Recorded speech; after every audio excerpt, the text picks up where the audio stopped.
Welcome to another sports edition. NBA all-time greats. And today we're going to be talking about some power forwards. We've almost made it through the entire list. And this was a really fun one as well. Yeah. I'm Davey. And I am Jordan. We're gonna just jump into this real fast, and we got some good debates for you today. I'm really excited for this one as well. So, Jordan, kick it off. Let's hear how terrible your list is. Oh, yes. Always so terrible. You guys be the judge. Whose lists are better?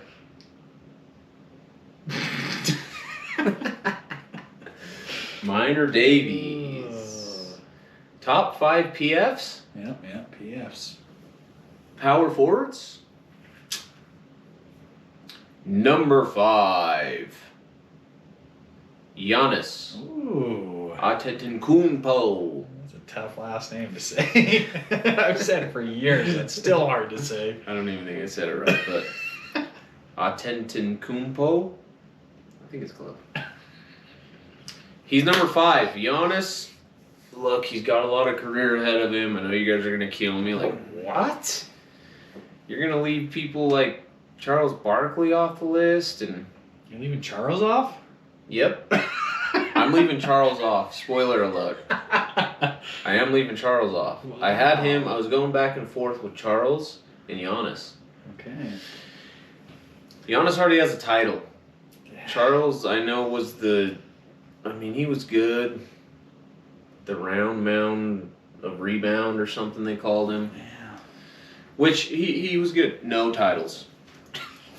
Giannis already has 1 title. And I think he's going to get himself a couple more. Okay. Look, if I'm throwing him up with someone like Charles Barkley, like, give me Giannis every time. Like, if I'm just taking talent for talent, like, he's a better player, he's faster, taller. Like, I think that's one of Charles' most impressive things, is that he was only like 6'6". He played big. Yeah. But Giannis is actually tall. He's developing somewhat of a shot. Yeah. When he gets that, he's going to be scary. That's when he'll take over the best player in the league. And I think we're a couple years from that. But he's scary. He's already got himself 1 Finals MVP. Dropped greater than 50 points in his last game last year against the Suns, which is impressive. This guy just impresses me more and more and more every year, every game that I watch him. He's want to win, his will, his power, how much he cares for his team, how much his team knows he cares for him. Right. He's a guy who goes out and gets it done. And yeah, if you line them up back to back, because I'm talking about Charles, because I had a little battle in my head with these two. But like, if I think about it, like, I want Giannis. Like, give me Giannis Monday through Sunday. How tall is Giannis? 6'11". Yeah, it's crazy.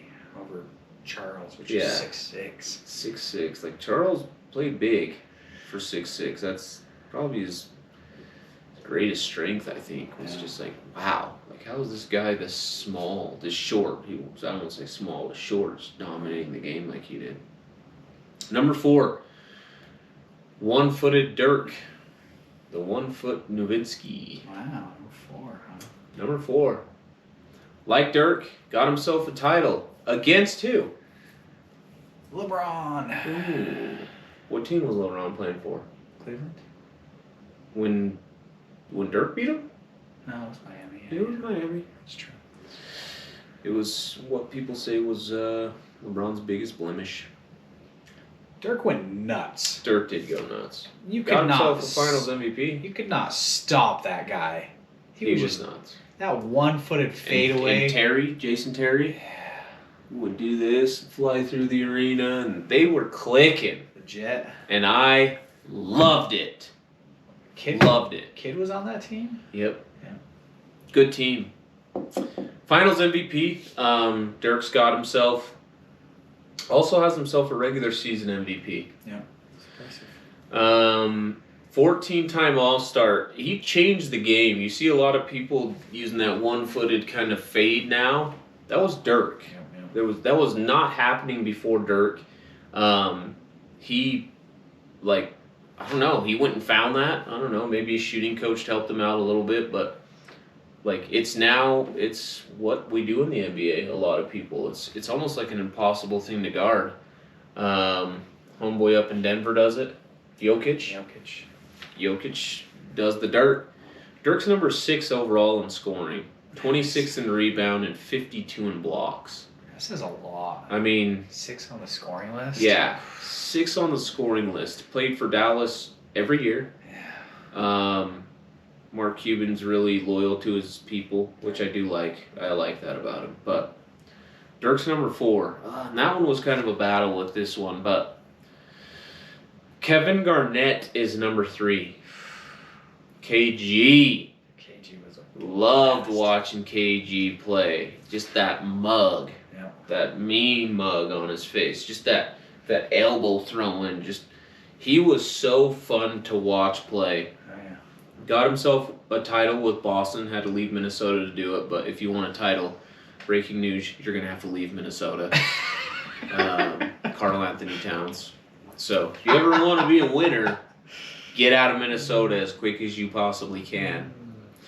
One Defensive Player of the Year award, and I think he could have won more than that. This guy was a defensive machine. He owned the paint. He'd block you if you came down there. Did get 9 all-defensive first-team selections, so that's pretty impressive. Yes. And I don't know. People will say Paul Pierce was kind of the glue to that team and what made him tick. I think it was Kevin Garnett. Yeah. Just loved watching Kevin Garnett play. Like the game is missing Kevin Garnett and that energy and charisma that he brings every day. So for that, I did put him just ahead of Dirk. Okay. Number 2. Better be going where I think you are. I think I will. I think this one's pretty hard to dispute. It's from our hometown of Utah. Karl the Mailman Malone. Just couldn't deliver on Sunday. But he was the mailman. You know what I mean? 2 MVPs, 11 All-NBA first-team selections, 14-time All-Star, 3 All-Defensive first-team selections. This guy is still number 2 in scoring. He may not hold that title much longer, but still. Like, that's impressive. That's impressive for us in Utah, for Karl Malone to be number 2 in scoring. Like, Wow. that guy could score. No one wanted to mess with those elbows. And back in the day, that's when they would let you catch him, and it was like, all right. Yep. Boom. You should have been back there. Yeah. Yep. Yeah. Why are you back on my backside? Like, you see me, I'm this big mom. Pop. And I love that. 7th in rebounds. 11th in steals. Really? I didn't know that. 58th in assists. And 69th in blocks. Wow. You're just all around. All around monster, bro. Impressive. He, LeBron James is like the modern day, like, kind of build that Karl Malone was, and LeBron's more athletic, but Karl Malone owned that paint. Yeah. He owned that jumper. He was fun to watch, and I think I spit enough reasons he belongs in the number 2 spot. Karl Malone gonna do what Karl Malone does. Yeah, that's what he does, baby. I love listening to Big Karl. K, Karl Malone. Number 1, this one is absolutely indisputable. If he has someone different, he doesn't know basketball. I'm talking about you. Number 1 is Tim Duncan. Tim Duncan, where do I begin? 5-time NBA title. 5 NBA titles. 3 of those times he was the MVP. One of those times Kawhi was. Was it Parker? Parker? I think he was. 10 All-NBA first-team selections, 8 All-Defensive first-team selections. This guy is 5th in blocks. Remember, you didn't want to go down there. And who did he learn from? Robinson. Yeah. He learned from the big admiral. Yeah. Sixth in rebounds, so fifth in blocks, sixth in rebounds all time, 15th in scoring. And he would get his assists in. He's 102nd in assists. But I think where this guy separates himself is titles, composure. I mean, who made the bank famous? Like, this guy was bankum dunkum. Yeah. Like, just fall away off the glass. Just what he did. It was like, all right, let me clock in and bank a couple off and get out of here. Just cool, calm, collected all the time. But a monster. For power forwards, he has to be number one. I'm going to pass it to you, and I'm very curious because you always throw a squirrel in there. And if it's Tim Duncan, you're cut. Let's see about that. We shall see.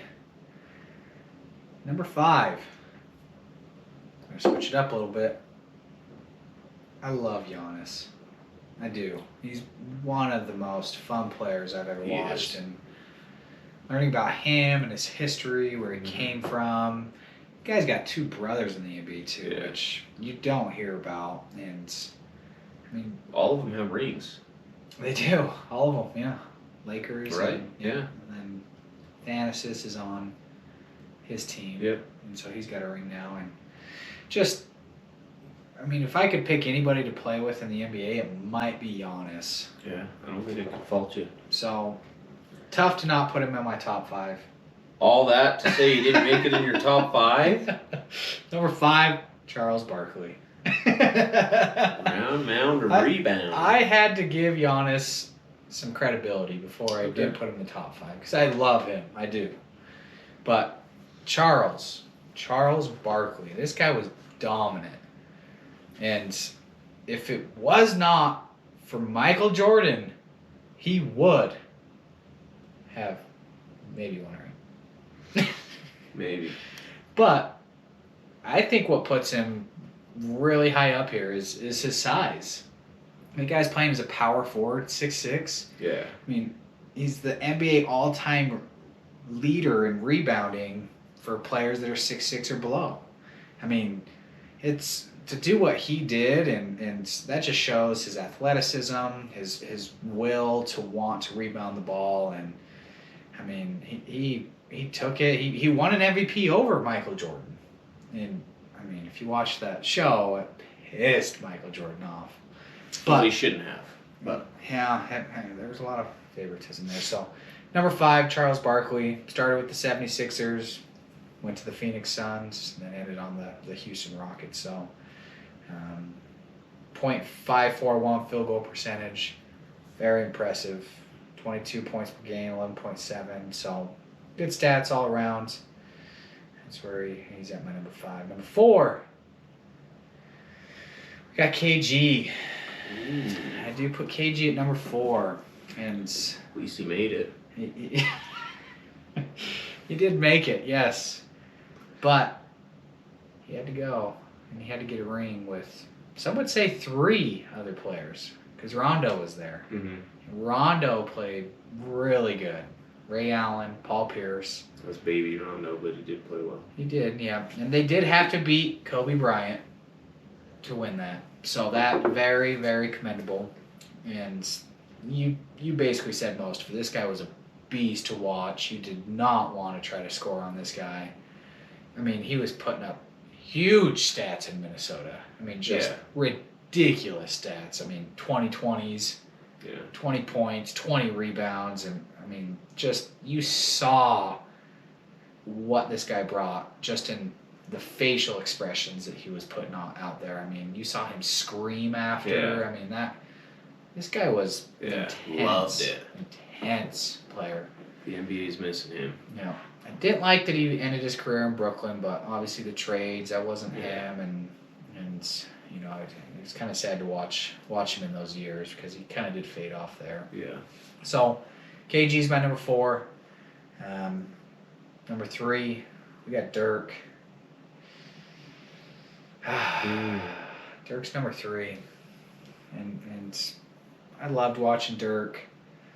In the year that he won the MVP, he lost in the finals to Dwayne Wade, and Shaquille O'Neal.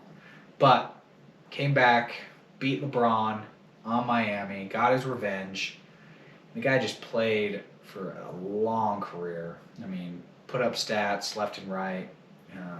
.475 field goal percentage. The guy's shooting threes, so when your overall percentage is that high, it's impressive. So, hands off to Dirk. I love that.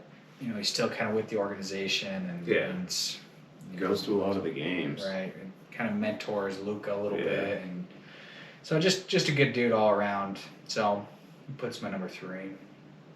And I'm sorry to disappoint you here, but I'm gonna have to go with Karl Malone as number 2.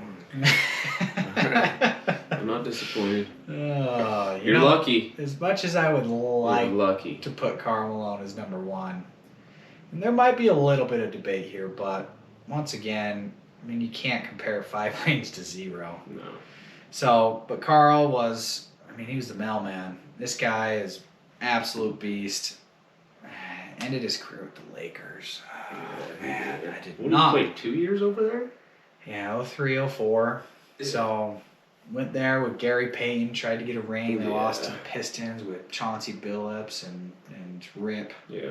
And you got the Wallace. The mask. Yeah, the mask. So, really wanted him to get a ring there. Didn't want him to do it with the Lakers, so I kind of got my wish. So, Karl Malone, you're my number 2. Okay. And then number 1. Come on now. You can't argue it. As much as I want to, I do have some logic in my head, okay? And I do put Tim Duncan right there. And did David Robinson win a Finals MVP over him? It might have been him. Possibly. Because they won one his first or second year. That's true. So it might have been David Robinson. I can't confirm that. But this guy was probably the most boring player to watch. Yeah. Boring.